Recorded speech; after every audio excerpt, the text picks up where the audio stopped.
The rain poured in heavy sheets, drumming against the pavement like a restless symphony. Streetlights flickered, casting uneven glows across the empty sidewalk. In the distance, the city hummed, bars closing, cars splashing through puddles, people moving forward without pause. But not for Ethan Walker. For him, the night was just another end to another long shift. Another day spent scrubbing floors, flipping mattresses, folding endless sheets, doing whatever it took to provide for the one person who mattered most, his son, Leo.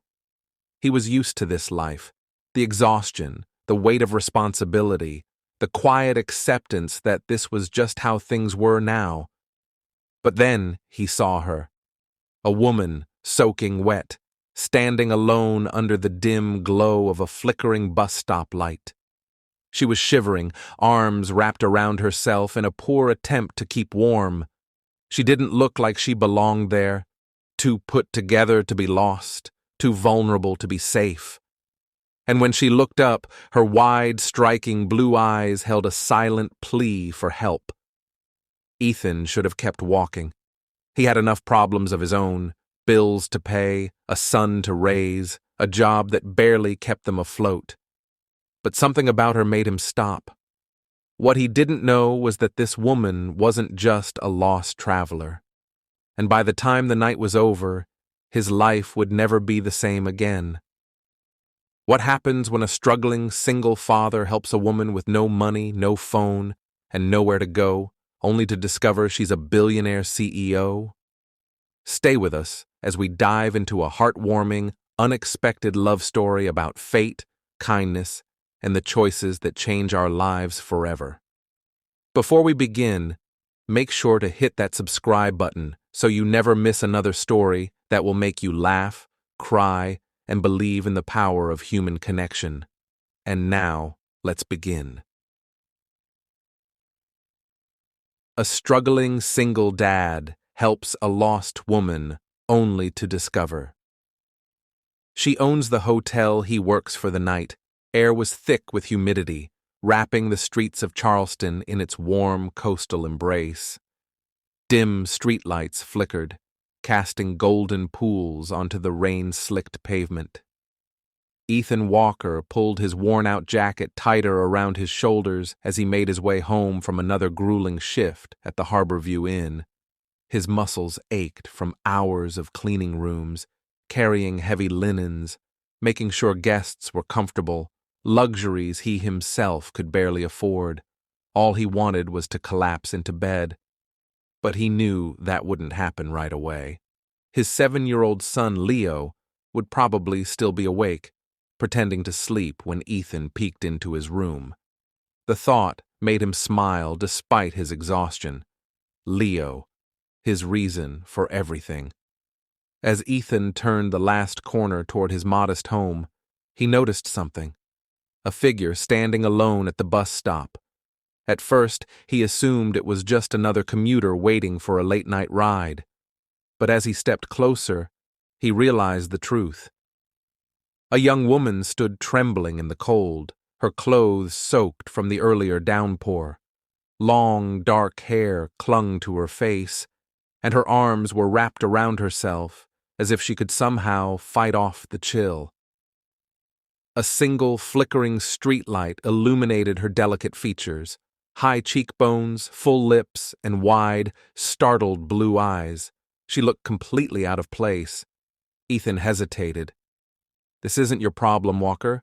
He had enough on his plate: bills, a son, a job barely keeping them afloat. He should just keep walking. But then the woman swayed slightly, her footing unsteady. Damn it. With a resigned sigh, he stepped toward her. "Hey," he said cautiously. "You okay?" She flinched, startled, before meeting his gaze. For a moment, uncertainty flickered in her eyes, maybe even fear. Then, just as quickly, her expression softened. I don't know," she admitted, her voice softer than he expected. It carried a refined, yet exhausted tone. "I lost my phone. My wallet, too. I don't know where I am." Ethan frowned. Lost? No phone? No money? That wasn't good. You from around here? He asked. She shook her head, water droplets slipping from her damp hair. No, I was traveling, just exploring. I must have taken a wrong turn. Something about the way she said it felt off. People didn't just accidentally end up stranded at a deserted bus stop in the middle of the night. You have someone you can call? Her lips parted as if to answer, but then she hesitated. Number not right now. No phone, no money, no contacts. Ethan dragged a hand down his face. This is a bad idea. He had no business getting involved, but leaving her here, alone in the dark, didn't sit right with him either. He exhaled sharply. Look, he said, rubbing the back of his neck. I don't have much, but my place isn't far. If you need somewhere to warm up and figure things out. His words hung between them. He half expected her to refuse, to back away, suspicious. But instead, she let out a breath, as if she'd been holding it in. Okay, she whispered. Thank you. Ethan led her through the quiet streets, his steady footsteps the only sound against the wet pavement. The closer they got to his house, the more he questioned himself. What the hell am I doing? Bringing a complete stranger into his home? Was he crazy? But then he thought about Leo, his son, the one thing that mattered most. If Leo were ever lost, scared, alone, Ethan would want someone to help him too. His house was small but tidy. The living room was modest. An old couch, a coffee table cluttered with toy cars, and a kitchen that still carried the faint smell of grilled cheese from dinner. It wasn't much, but it was home. You can sit, Ethan offered. She hesitated before lowering herself onto the couch. Ethan disappeared down the hall and returned with a towel. It's not fancy, but it'll help. Thank you, she murmured, wrapping it around herself. For the first time, he really looked at her. Even disheveled, there was something striking about her. The quiet intelligence in her eyes, the way she carried herself with an air of dignity despite her situation. You got a name? He asked, leaning against the counter. She hesitated again, just for a second. Isabel, she finally said. He nodded. Ethan. A small, almost grateful smile touched her lips. Nice to meet you, Ethan. At that moment, small footsteps padded down the hallway. Ethan sighed. Leo. The little boy appeared in the doorway, rubbing his sleepy eyes, his mess of brown curls stuck up in every direction, and his dinosaur pajamas were slightly too big. Dad? Leo mumbled. Who's that? Isabel stiffened, startled. Ethan glanced at her before crouching down to his son's level. This is Isabel. She had just gotten a little lost, so she was staying for the night. Owen glanced between his father and Isabel before breaking into a wide grin. Hi, Isabel. Do you like dinosaurs? A surprised laugh escaped Isabel. She hadn't expected that. Yeah, she said, caught off guard. I think they're pretty cool. Awesome! Owen's excitement grew. I have a T-Rex toy. Want to see? Daniel chuckled and shook his head. Owen, it's late, buddy. The little boy pouted but nodded, his small shoulders slumping. Okay. Good night, Isabel. Good night, Owen, she replied gently. As Owen padded back to his room, Daniel turned back to Isabel. You should get some rest, too. We'll figure things out in the morning. She held his gaze for a moment before nodding. Thank you, Daniel. Really. He gave a small nod, barely perceptible. He didn't know who she really was or why she was here, but he had a feeling that this night would change everything. Morning light streamed through the small window, casting a golden glow over the living room. The faint aroma of coffee mixed with the scent of slightly burnt toast. Isabel stirred, slowly waking up. For a moment, she forgot where she was. The couch beneath her was lumpy but warm, and the soft sound of humming reached her ears. Then it all came rushing back. The rain, Daniel, Owen. She tightened her grip on the blanket draped over her. He must have covered me up before going to bed, she realized, a strange warmth settling in her chest. Pushing the thought aside, she stood, stretching her stiff limbs before following the sound of movement. The kitchen was small but cozy, its cabinets worn with age. The fridge was covered in Owen's crayon drawings. At the stove, Daniel stood in a wrinkled t-shirt, flipping pancakes with practiced ease. Owen sat at the table, still in his dinosaur pajamas, swinging his legs as he focused on coloring. The scene was so normal, so different from the structured mornings she was used to. Hotel breakfasts, neatly arranged fruit platters, assistants waiting for instructions. And yet, she found herself reluctant to break the moment. Daniel must have sensed her presence because he turned, spatula still in hand. His eyes took her in. "Morning. Sleep okay?" She nodded. "Better than I expected." A smirk played on his lips. "Coffee?" She hesitated. It was a simple offer, but accepting help didn't come naturally to her. Still, she nodded. "Yes." Daniel poured a cup and slid it toward her. No fancy creamers, no sugar cubes, just coffee. She took a tentative sip. The strong bitterness grounded her. "It's perfect." Owen looked up, beaming. "Dad makes the best pancakes. Want some?" Isabel smiled.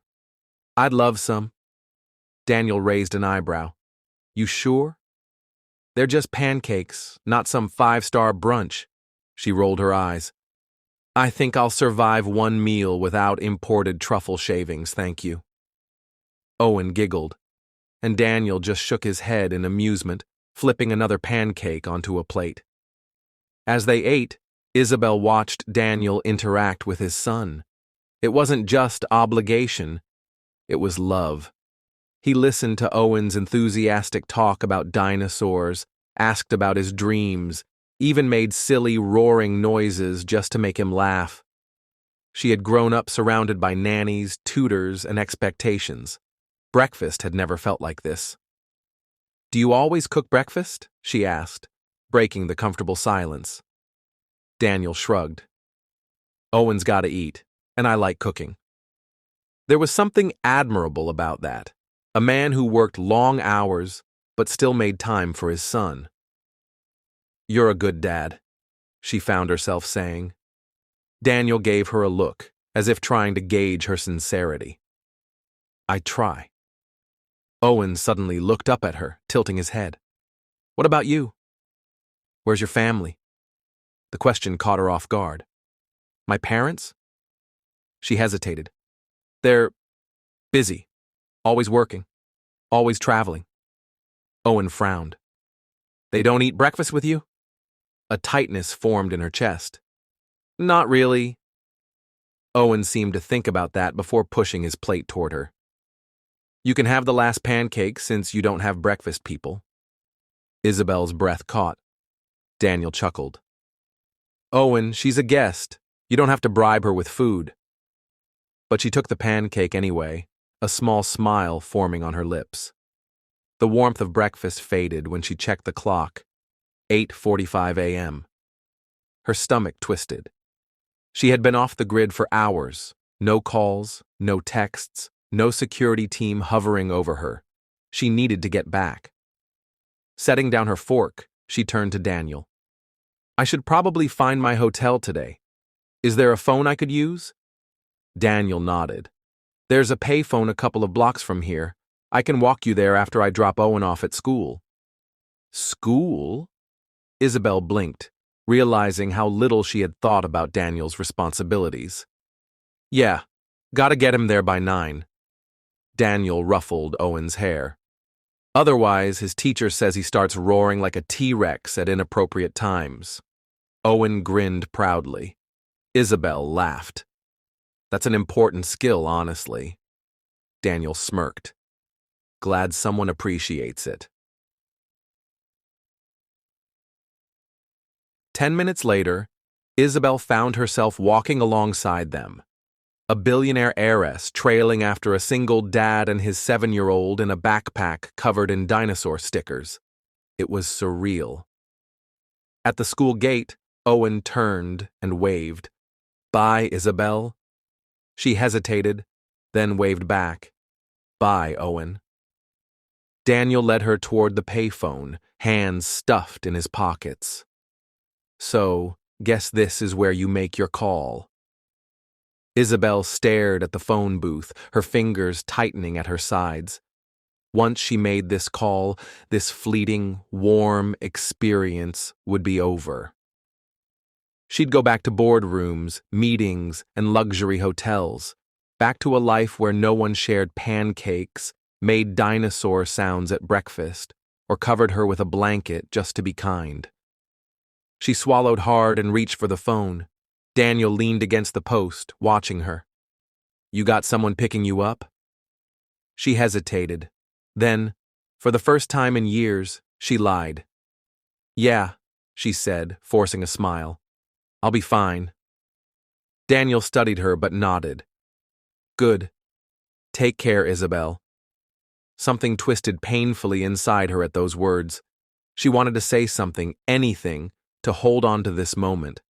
But he was already turning away, walking down the street.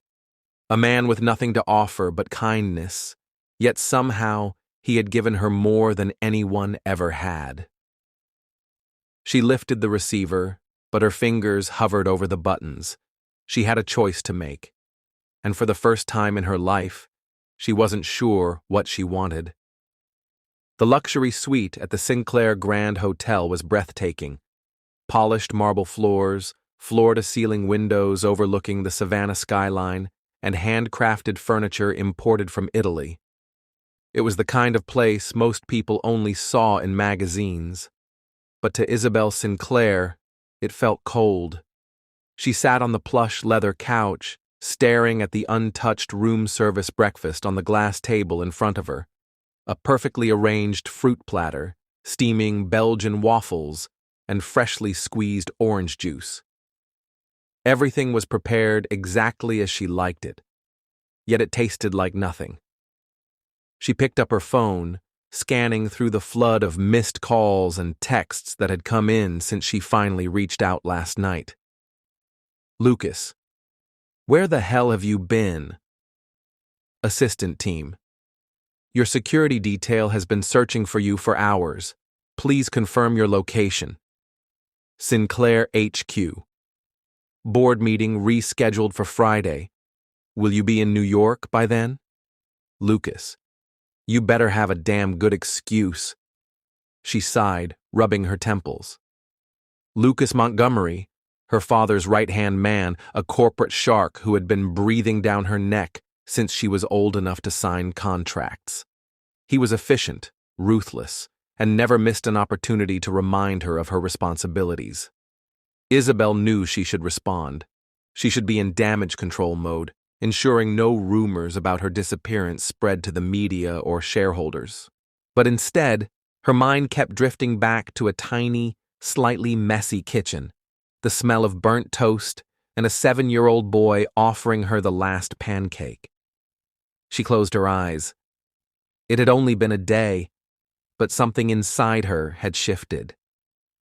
Later that afternoon, she sat at the grand mahogany desk in her suite, laptop open, emails piling up. But instead of answering them, she was reading something else. Daniel Carter's employee file. She had instructed one of her hotel managers to pull it under the excuse of conducting an internal review. Name, Daniel Carter. Position, housekeeping staff employment duration. 3 years performance notes. Hard-working. Dependable. No complaints. It was so bare bones. So impersonal. A few typed lines to define a man who woke up before dawn to cook his son breakfast, who worked back-breaking shifts without complaint, who had taken in a stranger without expecting anything in return.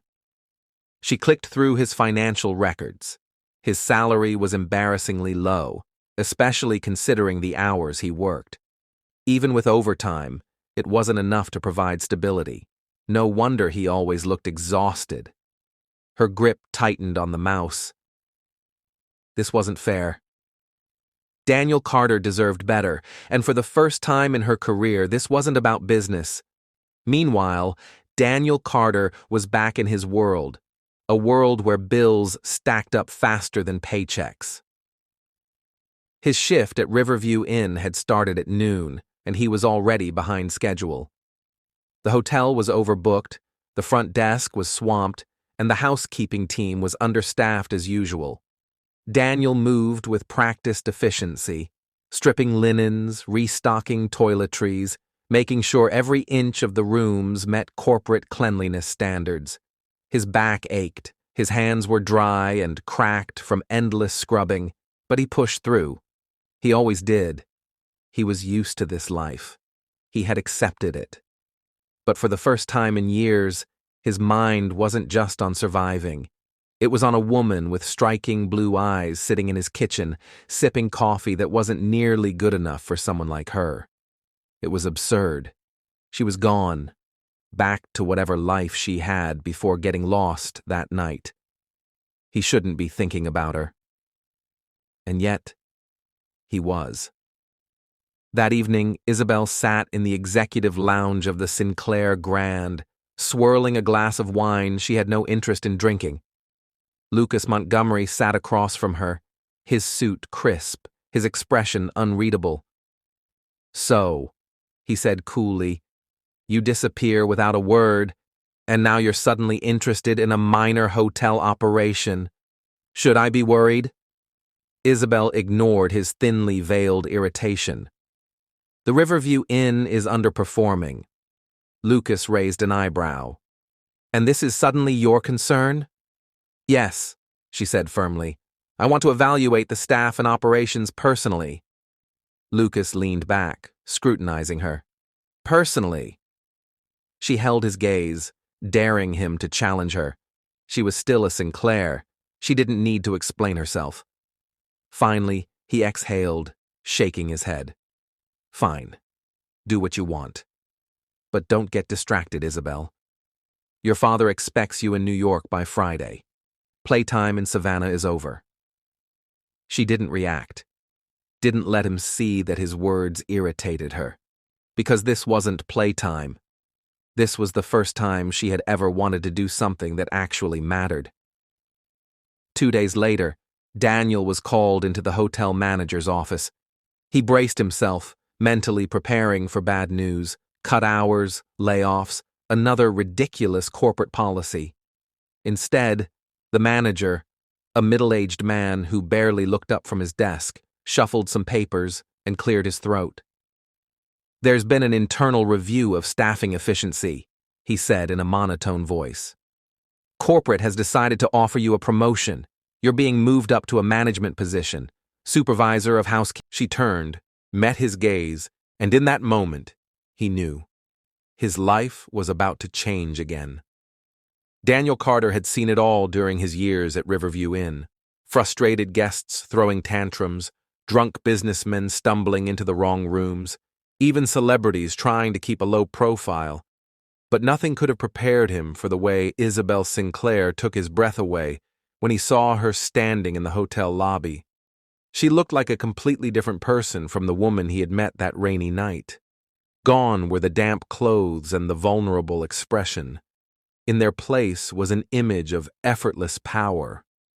She wore a sleek black dress, heels probably worth more than his monthly rent, and carried an air of quiet authority that made the entire room seem to shift around her. She didn't belong here. And yet, she did. Isabel met his gaze, something unreadable flashing in her eyes. For a long moment, neither of them spoke. The noise of the lobby faded away, and all that was left was the weight of unspoken words hanging between them. Finally, Daniel found his voice. "What are you doing here?" he asked, his tone guarded.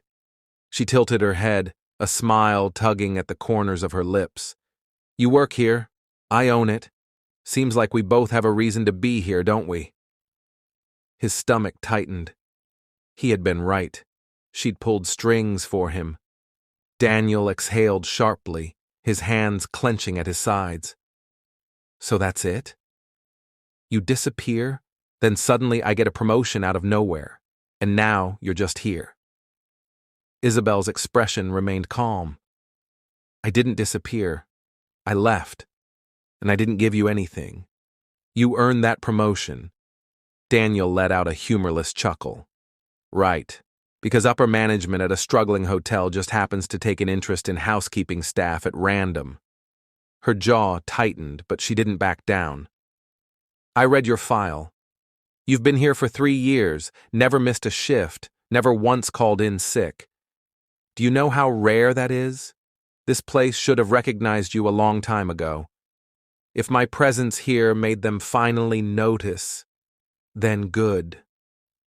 Daniel studied her, searching for any hint of insincerity. He wanted to believe she was just some out-of-touch rich girl trying to soothe her conscience, but there was something in her gaze, a sincerity that made it hard to dismiss her. Before he could say anything more, the hotel manager approached, looking flustered. Miss Sinclair, I apologize for the delay. We've prepared the executive suite for your stay, and I've arranged a full staff briefing tomorrow to discuss any operational concerns. Daniel blinked. You're staying here? Isabel turned to him, her expression composed. For now. For how long? A small, almost imperceptible smile touched her lips. Long enough to make a few changes. By the next morning, the hotel was buzzing with rumors about the mysterious billionaire owner suddenly taking an interest in their small establishment. The staff, especially management, were on edge. Corporate oversight usually meant one thing: restructuring. And restructuring meant layoffs. Daniel wasn't concerned with the gossip, though. He was focused on Isabel. She was everywhere, inspecting the kitchens, reviewing front desk procedures, sitting through meetings with department heads, actually listening when employees talked about the issues they faced. Most CEOs delegated. Isabel immersed herself. He found himself watching her more than he should. He told himself it was because he still didn't trust her motives, but deep down, he knew it was more than that. She was brilliant. Watching her work was like watching an artist at a canvas. Sharp, decisive, but with enough restraint to let others feel like they had a voice. But she was also out of place in a way she didn't seem to realize.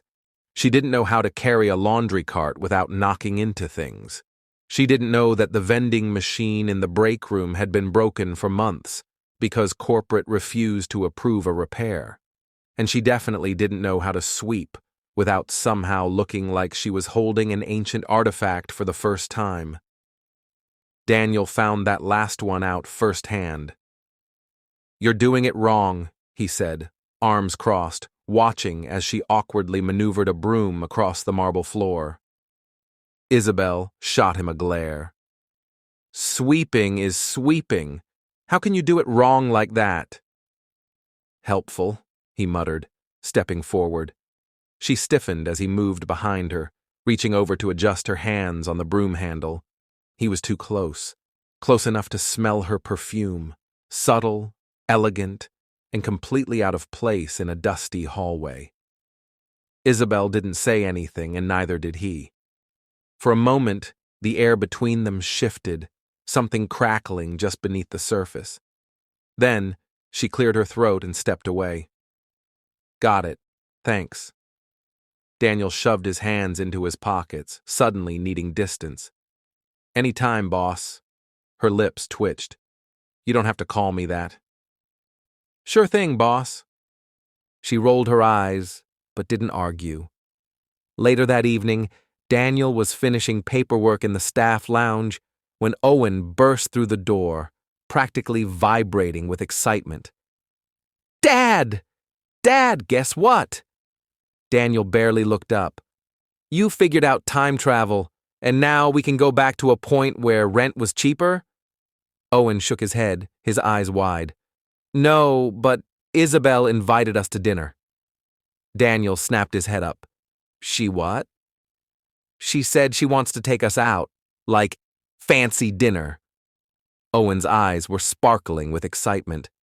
I've never had a fancy dinner before. Daniel rubbed the back of his neck. Kid, I don't think...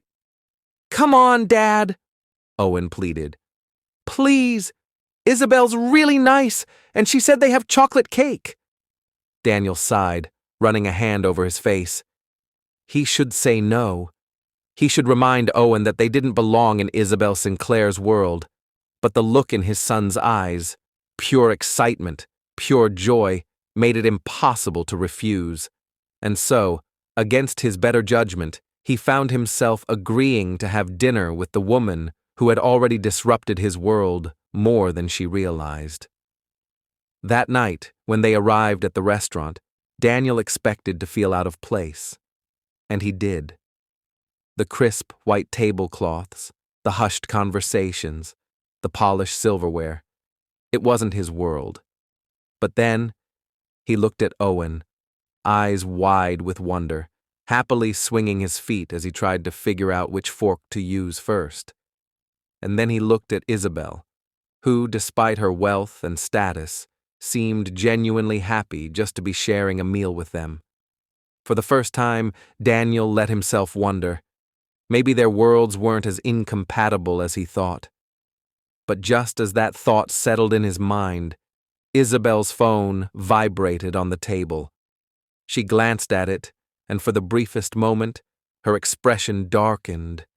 Daniel saw it, and he knew, whatever this was, whatever fragile thing they were building, it wasn't going to last. The soft glow of candlelight flickered against the polished silverware, casting delicate shadows over the pristine white tablecloth. The hum of quiet conversation filled the air, punctuated by the occasional clink of fine china. The restaurant was nothing like the places Daniel usually ate at, and yet here he was, seated at a table with Isabel. Daniel had seen his fair share of oddities over the years at Riverview Inn. Angry guests throwing tantrums, drunk businessmen stumbling into the wrong rooms, and even the occasional celebrity trying to avoid the spotlight. But nothing had ever knocked the breath out of him quite like seeing Isabel Sinclair in the hotel lobby. She was nothing like the woman he had met that night in the rain. Gone were the damp clothes and the vulnerable, lost look. In their place stood a vision of effortless power, sleek black dress, heels that probably cost more than his rent, and an air of quiet authority that seemed to make the room shift around her. She didn't belong here, but somehow she did. Isabel met his gaze, something unreadable flashing in her blue eyes. For a moment, neither of them spoke. The usual buzz of the lobby faded into the background, leaving only the heavy silence between them. Finally, Daniel broke it. What are you doing here? She tilted her head, amusement tugging at the corners of her lips. You work here. I own it. Seems like we both have a reason to be here, don't we? His stomach tightened. He had known it. She'd pulled strings for him. Daniel exhaled sharply, his fingers curling into fists. So you disappear, and suddenly I get a promotion out of nowhere, and now you're here. Her expression didn't change. I didn't disappear, Daniel. I left. And I didn't give you anything. You earned that promotion. He scoffed. Right, because upper management at a struggling hotel just happens to take an interest in housekeeping staff for no reason. Her jaw tightened, but she didn't back down. I read your file. You've been here 3 years, never missed a shift, never called in sick. You know how rare that is? This place should have noticed you a long time ago. If my presence here helped them finally see it, then good. Daniel studied her, searching for any hint of insincerity. He wanted to believe she was just a rich girl with a guilty conscience, but there was something in her gaze that made it hard to dismiss her. Before he could say more, the hotel manager appeared, looking flustered. "Miss Sinclair, I apologize for the delay. We've prepared the executive suite for your stay, and I've scheduled a full staff briefing tomorrow to go over any operational concerns." Daniel blinked. "You're staying here?" Isabel turned back to him, her expression calm. "For now." "For how long?" A small, almost imperceptible smile touched her lips. "Long enough to make a few changes." By the next morning, the entire hotel was buzzing with rumors about the mysterious billionaire owner taking a sudden interest in the place.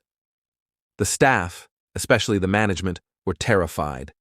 Corporate oversight usually meant one thing: restructuring, and restructuring meant layoffs. Daniel, however, wasn't concerned with the gossip. He was watching Isabel. She was everywhere, inspecting the kitchens, reviewing front desk procedures, sitting through meetings with department heads, actually listening when employees talked about their issues. Most CEOs delegated. Isabel immersed herself. Daniel found himself stealing glances at her more than he should. He told himself it was because he didn't trust her motives, but deep down, he knew it was more than that. She was brilliant. Watching her work was like watching an artist at a canvas, sharp, decisive, but with just enough restraint to let others feel like they had a voice. But she was also out of place. She didn't know how to push a laundry cart without knocking into things. She didn't know the vending machine in the break room had been broken for months because corporate wouldn't approve a repair. And she definitely didn't know how to sweep without making it look like she was handling an ancient artifact for the first time. Daniel learned that last one firsthand. "You're doing it wrong," he said, arms crossed, as he watched her awkwardly maneuver a broom across the marble floor. Isabel shot him a glare. "Sweeping is sweeping. How can you do it wrong?" "Helpful," he muttered, stepping closer to adjust her hands on the broom handle. She stiffened as he moved behind her, close enough to smell her perfume, subtle, elegant, completely out of place in a dusty hallway. Isabel didn't say anything, and neither did he for a moment. The air between them seemed to shift, something unspoken crackling just beneath the surface. She cleared her throat and stepped away. "Got it. Thanks." Daniel shoved his hands into his pockets, needing some space. "Anytime, boss." Her lips twitched. "You don't have to call me that." "Sure thing, boss." She rolled her eyes but didn't argue. Later that evening, Daniel was finishing up paperwork in the staff lounge when Owen burst through the door. Dad, guess what?" Daniel barely looked up. "You figured out time travel, and now we can go back to when rent was cheaper." Owen grinned. "No, but Isabel invited us to dinner." Daniel's head snapped up. "She what?" Owen's eyes sparkled. "She wants to take us out, like fancy dinner." Daniel rubbed the back of his neck. "Kid, I don't think—" "Come on, Dad," Owen pleaded. "Please? Isabel's really nice, and she said they have chocolate cake." Daniel sighed, rubbing his face. He should say no. Should remind Owen they didn't belong in Isabel Sinclair's world. But the look in his son's eyes, pure excitement, pure joy, made it impossible to refuse. So, against his better judgment, he agreed to dinner with the woman who had already disrupted his world more than he realized. When they arrived at the restaurant, Daniel expected to feel out of place, and he did. The crisp white tablecloths, the hushed conversations, the polished silverware. It wasn't his world. But then he looked at Owen, wide-eyed with wonder, trying to figure out which fork to use first. And then, at Isabel, who, despite her wealth and status, looked genuinely happy just to be sharing a meal with them. For the first time, Daniel wondered, maybe their worlds weren't as incompatible as he thought. But just as that thought settled, Isabel's phone buzzed on the table. She glanced at it and for the briefest moment, her expression darkened. Daniel saw it, and he knew. Whatever this was, whatever fragile thing they were building, it wasn't going to last. The soft glow of candlelight flickered against the polished silverware, casting delicate shadows on the pristine white tablecloth. The quiet hum of conversation filled the air, interrupted by the occasional clink of fine china. The restaurant was nothing like the places Daniel usually ate at. And yet, here he was, seated at a table with Isabel Sinclair and his wide-eyed son, Owen, who looked like he had just walked into a fairy tale. Owen beamed as he examined the menu, his small fingers tracing the elegant script. "Dad, look, they have steak, like real steak." Daniel chuckled. "Yeah, buddy, it's a fancy place." Across the table, Isabel smiled, watching their exchange. "Order whatever you'd like, Owen."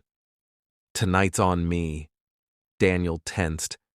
He didn't like the idea of someone else picking up the tab, especially not a billionaire who probably spent more on a handbag than he did on rent.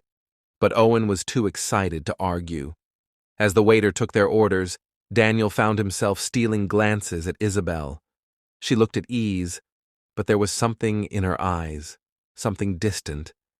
He had seen it before in people who had too much responsibility, too many expectations pressing down on them. And then there was her phone. Even though she had silenced it, she kept checking it, her fingers subtly tightening around the device every time the screen lit up. Something was wrong. Daniel didn't know what, but he knew when someone was carrying a weight they weren't ready to share. He also knew better than to push. Despite the underlying tension, dinner was surprisingly nice. Owen, oblivious to the tension between the adults, dominated the conversation, telling Isabel all about his dinosaur collection, how he planned to be a scientist or a superhero, and how his dad made the best grilled cheese sandwiches in the world. Isabel listened, truly listened, laughing in all the right places, engaging with him in a way that felt so natural, so genuine, that Daniel had to remind himself who she was. She wasn't just the woman who had spent a few nights in his home. She was Isabel Sinclair, heir to a billion-dollar empire.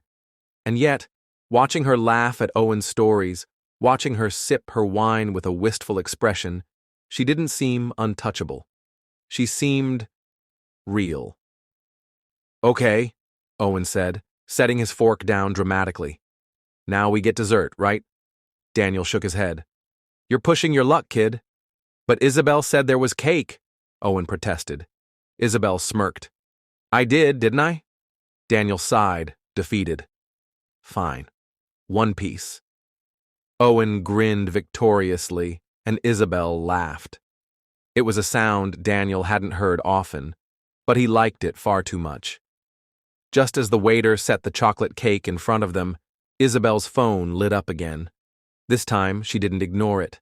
Excusing herself, she stepped away from the table, pressing the phone to her ear as she walked toward the restaurant's entrance. Daniel watched her go, his stomach tightening. He should have let it go, should have focused on Owen's delight as he dug into the cake. But something about the way she left bothered him. She wasn't just taking a casual call, she was escaping. And that meant whatever was on the other end of that phone was something she didn't want him to hear. A few minutes passed before Daniel made up his mind. "Stay here, bud," he said to Owen. "I'll be right back." Owen barely acknowledged him, too busy savoring the dessert. Daniel stood and made his way toward the entrance, stepping just close enough to hear Isabel's voice, low and sharp, edged with something he hadn't heard before: frustration. "You don't need to keep calling me Lucas," she said, her voice tight. Daniel froze. Lucas. The name sounded familiar. "We'll discuss it when I get back," Isabel continued, her voice clipped. "I told you I needed a few days. That hasn't changed." A pause, followed by a sigh of irritation. "No, I don't think I need to be reminded of my responsibilities. and I don't care what my father thinks." She stopped abruptly, as if catching herself, and lowered her voice. "Just drop it for now. I'll handle it." Daniel quickly turned away before she could notice him listening. By the time she returned to the table, she had smoothed out every trace of irritation, slipping back into that polished, controlled version of herself. But Daniel had seen the crack in the facade, and now he had questions. Back at the table, Isabel picked up her wine glass and took a slow sip as if nothing had happened. "Sorry about that," she said smoothly. "Business call." Daniel studied her for a moment before nodding, not pushing further. He could tell she was assessing whether he believed her, but he didn't press. Not yet. Owen, of course, was oblivious to the tension that had settled between them again. He licked chocolate off his fork and declared, "Best cake ever." Isabel smiled, but this time it didn't quite reach her eyes. When dinner was over, Isabel insisted on paying. This time, Daniel didn't argue. His pride wasn't worth ruining the night for Owen. As they stepped outside, the cool night air wrapped around them. Owen let out a happy sigh, stretching his arms. "Can we do this again?"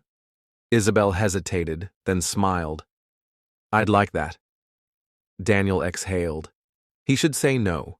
He should remind himself that their lives weren't meant to overlap like this. But before he could speak, Isabel turned to him. "Let me drive you two home," she offered. Daniel shook his head. "We'll walk. It's not far." She looked like she wanted to argue, but then she nodded. Owen gave her a hug, a small, innocent gesture that made something flicker across Isabel's face, something Daniel couldn't quite name.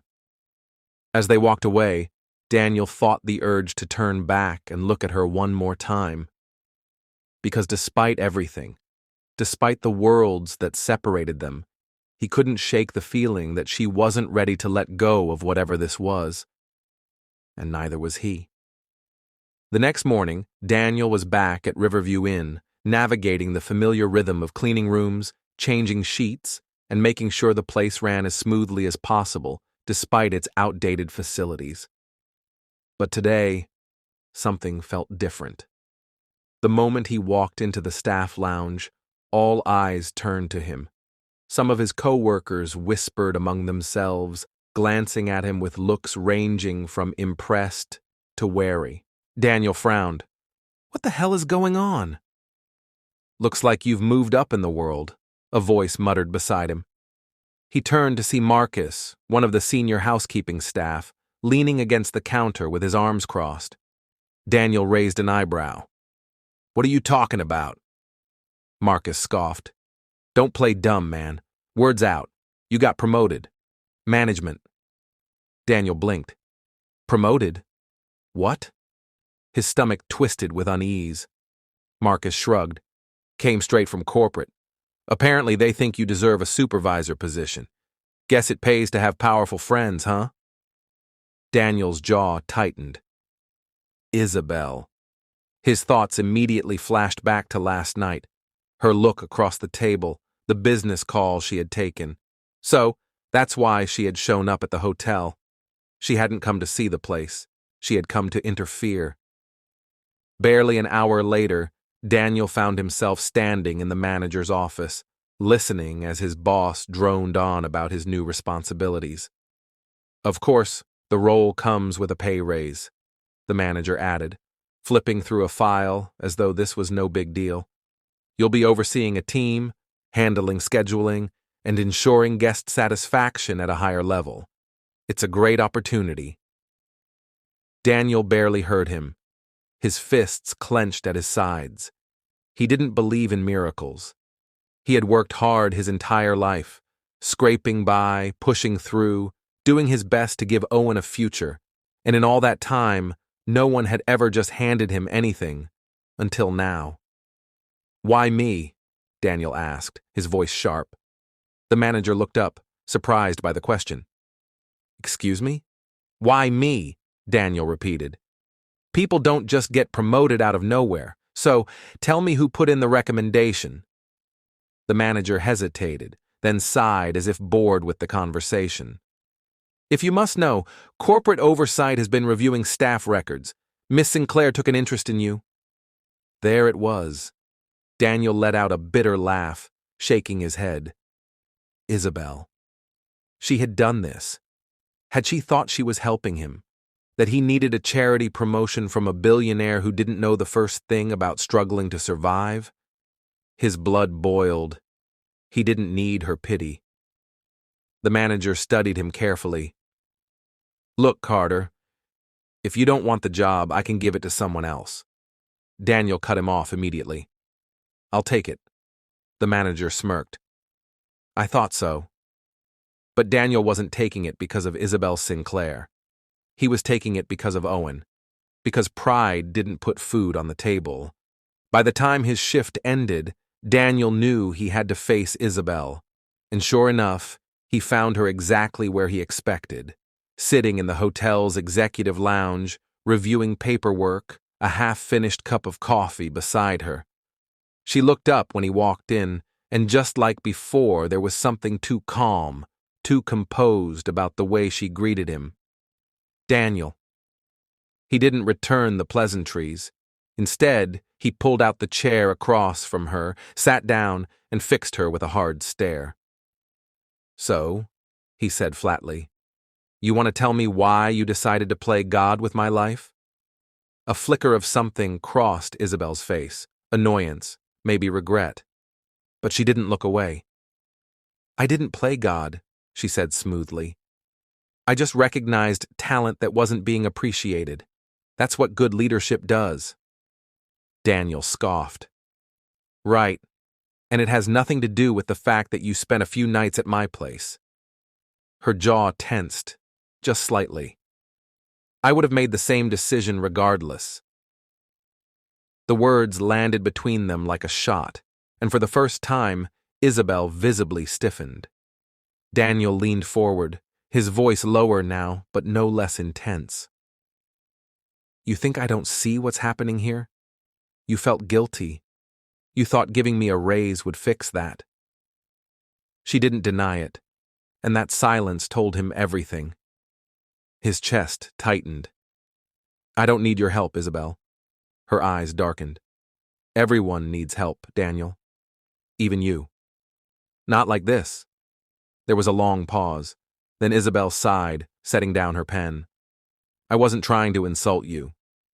Well, congratulations, he said, standing. You did anyway. He turned to leave, but before he could take another step, her voice stopped him. I saw your paycheck. His feet froze. Slowly, he turned back to face her.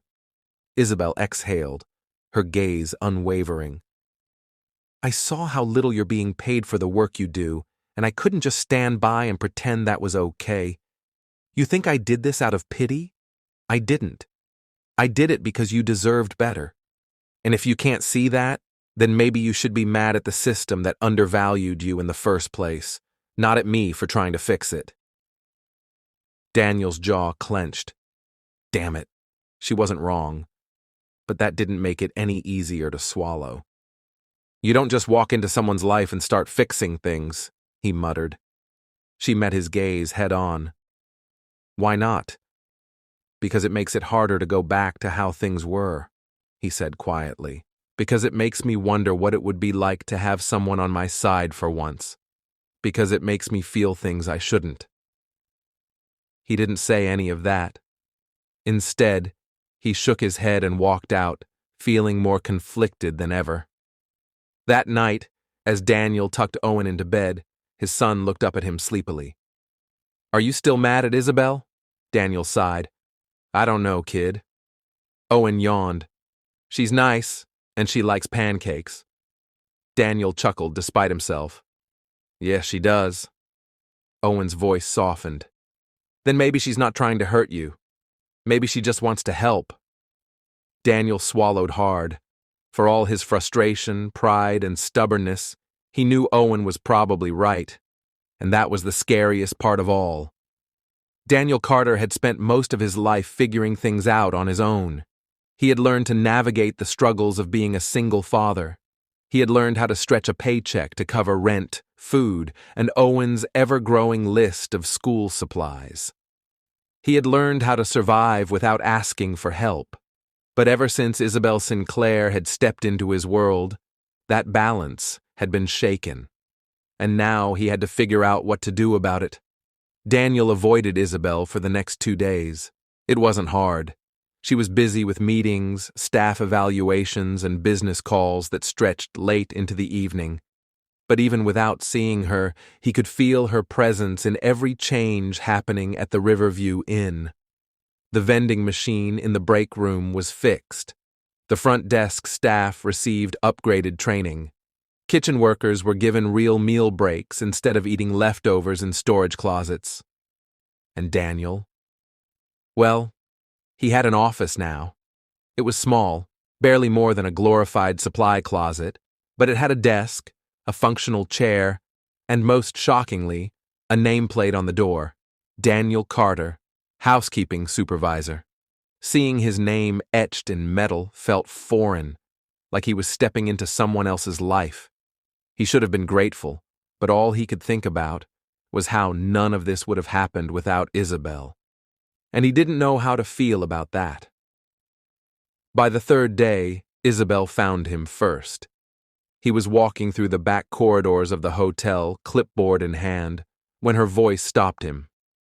Daniel. His grip on the clipboard tightened, but he didn't turn around. Not now, Isabel, he muttered, already heading toward the linen storage. Yes, now. Daniel exhaled sharply and finally turned to face her. She looked different. Tired, not in the way people look after a long day, but in the way someone looks when they're carrying too much.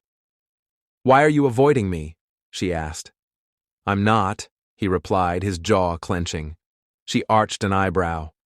Really? Because it sure feels like you are. Daniel clenched his jaw. He didn't want to have this conversation, but Isabel wasn't backing down. Is this about the promotion? She pressed. Daniel let out a humorless chuckle. You mean the one you orchestrated? Her expression didn't change. I already told you. I didn't give you that job out of pity. I gave it to you because you deserved it. Yeah. And what happens when you leave, Isabel? What happens when corporate decides I'm not worth keeping around anymore? She hesitated for just a second, but it was enough. Daniel took a step back, shaking his head. That's what I thought. She let out a frustrated sigh. Daniel, I'm not leaving tomorrow. I'm trying to fix things here. And if that means making sure the people who actually care about this place get the positions they deserve, then yes, I'll do that. But you won't be here forever, he shot back. People like you, your world, it moves on, and people like me, we're left picking up the pieces.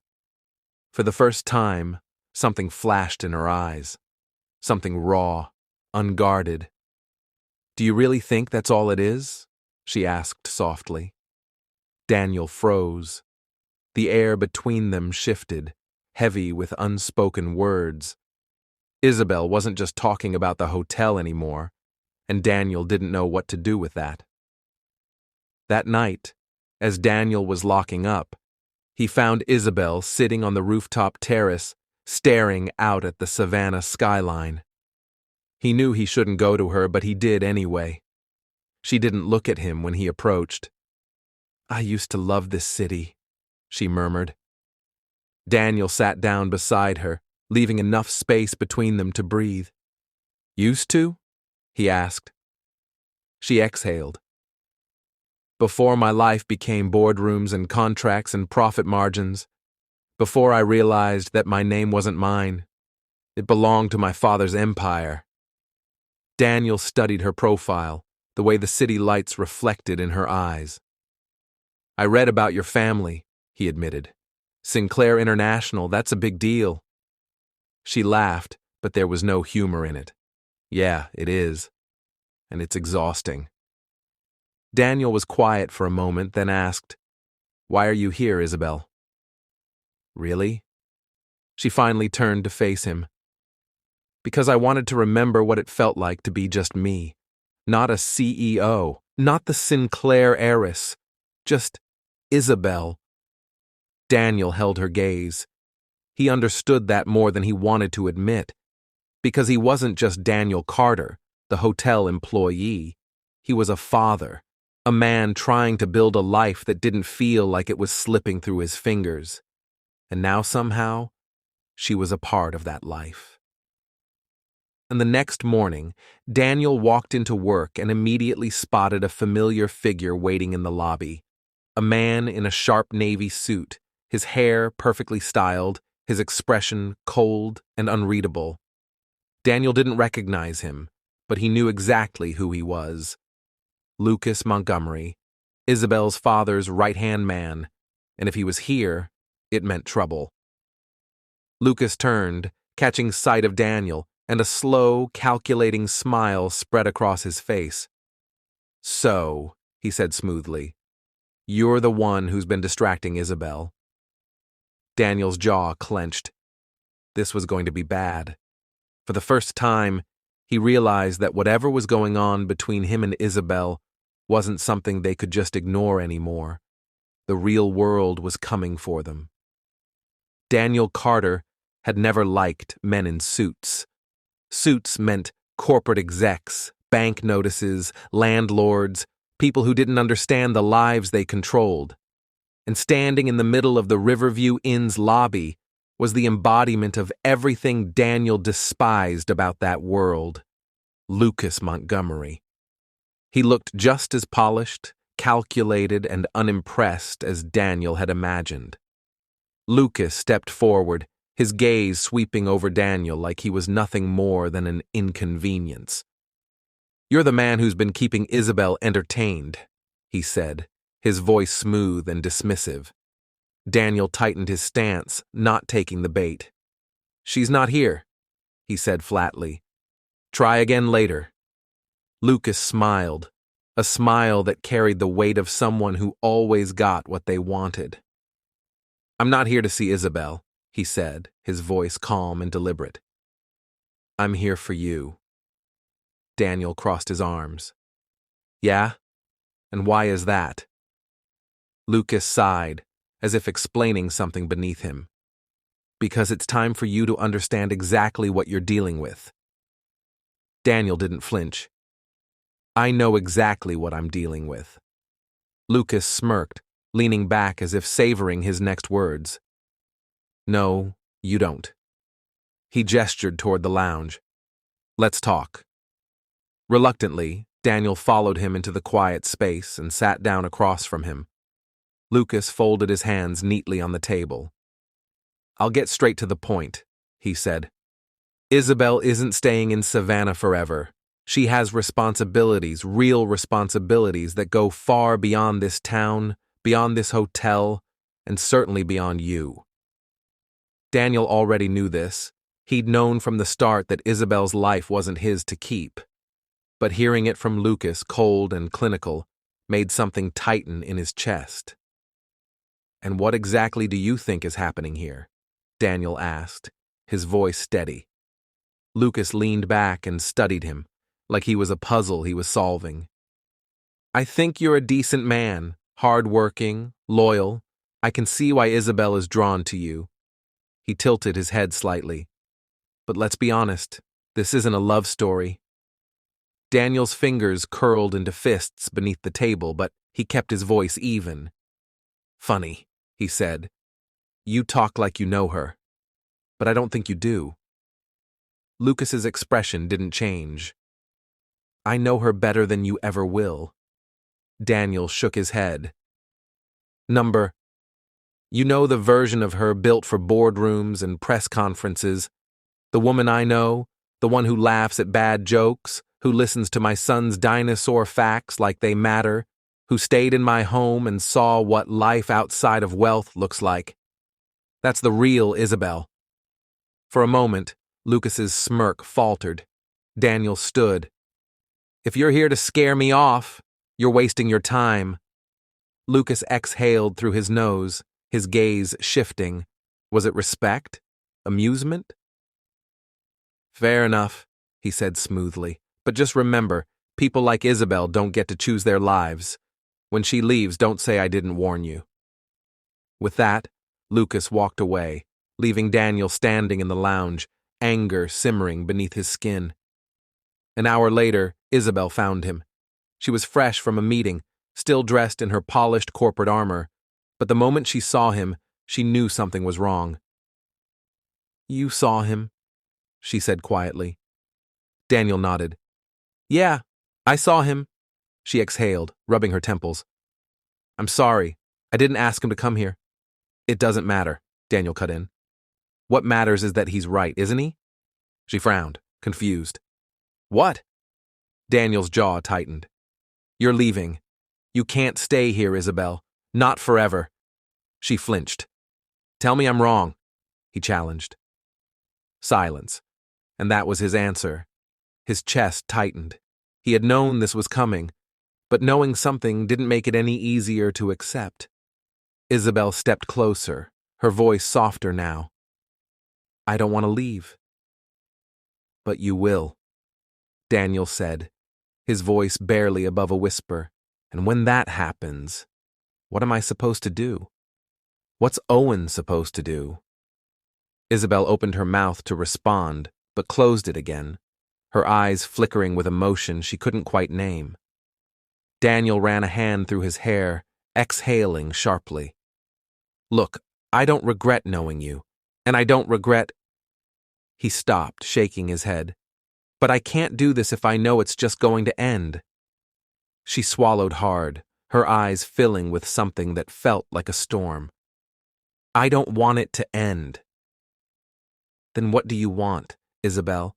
Daniel thought, but she didn't answer. Because for all her intelligence, all her ability to control boardrooms and business deals, this was the one thing she hadn't figured out yet. And Daniel wasn't sure he could wait around while she did.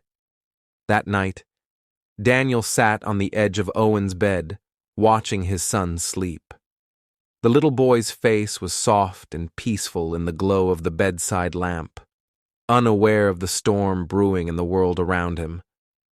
Daniel sighed, rubbing his temples. He needed to protect Owen, not from Isabel, but from the inevitable heartbreak of losing someone they had both grown attached to. And maybe from his own heartbreak, too. Because Lucas was right about one thing.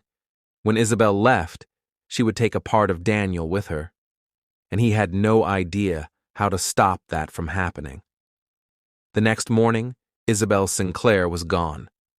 Daniel Carter wasn't sure why he had expected anything different. Maybe it was wishful thinking, or maybe he had hoped their late-night conversation had meant something more. That maybe, just maybe, she would have stayed a little longer, but when he arrived at work, she was nowhere to be found. The hotel staff whispered about it. One moment, their billionaire CEO had been making waves, changing how things were run, and the next, she had vanished. Just like that. Daniel told himself it didn't matter, but deep down, it did. That evening, Daniel picked Owen up from school as usual. The boy climbed into the car, stuffing his backpack in the back seat before looking up expectantly. Is Isabel coming over for dinner? Daniel tightened his grip on the steering wheel. No, buddy. Owen frowned. Why not? She had to leave. The disappointment on Owen's face was immediate, a small, innocent heartbreak that Daniel hated seeing. But she said we'd have dinner again, Owen mumbled. Daniel exhaled. I know. Owen was quiet for a long time before finally asking, Is she coming back? Daniel hesitated, and that pause, that split second of uncertainty, was all Owen needed to understand. The little boy slumped in his seat, staring out the window. I liked her. Daniel swallowed hard, forcing himself to keep his voice steady. Me too, kid. A week passed, then two, and Isabel Sinclair became a memory. Daniel threw himself into work, trying to ignore the hole her absence left behind. The changes she had made at the hotel remained. Better wages, improved schedules, real breaks. But the woman who had made them happen was gone. And just like Lucas had predicted, life went on. But not for Daniel. Because no matter how much he tried to convince himself that this was for the best, he couldn't stop thinking about her. About the way she had laughed at Owen's dinosaur stories, the way she had admitted she didn't want to leave, the way she had wanted something more, just like him. And that was what scared him the most.